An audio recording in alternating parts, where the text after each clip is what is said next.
c'est le docteur Barbara Abramovitch, pédiatre, ou plus communément, docteur Barbara. Je vais vous parler aujourd'hui de la varicelle chez les enfants. Eh bien, c'est une infection virale due à un virus qui s'appelle l'herpès zoster, qui est très contagieux et qui provoque une éruption cutanée généralisée, caractérisée par des petites cloques qui se développent à différents stades et qui provoquent des démangeaisons. C'est une maladie très courante dans la petite enfance.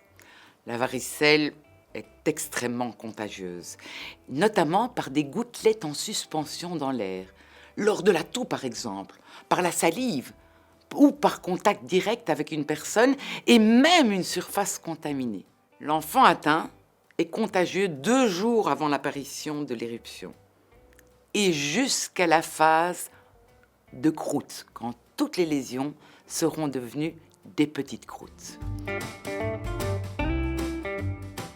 L'éruption commence souvent sur la tête, le cuir chevelu, le visage et se propage très rapidement sur tout le corps.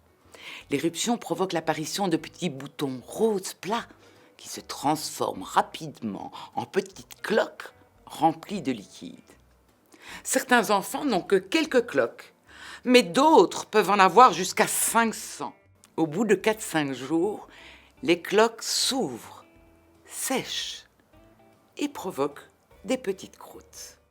La maladie est dans la plupart des cas bénigne, mais peut néanmoins s'accompagner de fatigue, de fièvre ou de perte d'appétit. Heureusement, il n'existe que de rares cas de complications, des surinfections bactériennes ou des atteintes neurologiques ou pulmonaires. La bonne nouvelle, c'est que la maladie provoque une immunité permanente, c'est-à-dire qu'on ne peut pas l'attraper une deuxième fois, sauf chez les jeunes enfants de moins de 3 mois ou les enfants immunodéprimés. Il existe une vaccination, mais elle ne fait pas partie des recommandations indispensables. Il n'est pas question d'antibiotiques puisqu'il s'agit d'une maladie virale. Ça consiste à soulager les symptômes, principalement à l'aide d'antifièvre s'il y a de la fièvre et d'antihistaminiques si l'enfant se gratte. On peut aussi désinfecter les boutons et appliquer un spray contre les démangeaisons.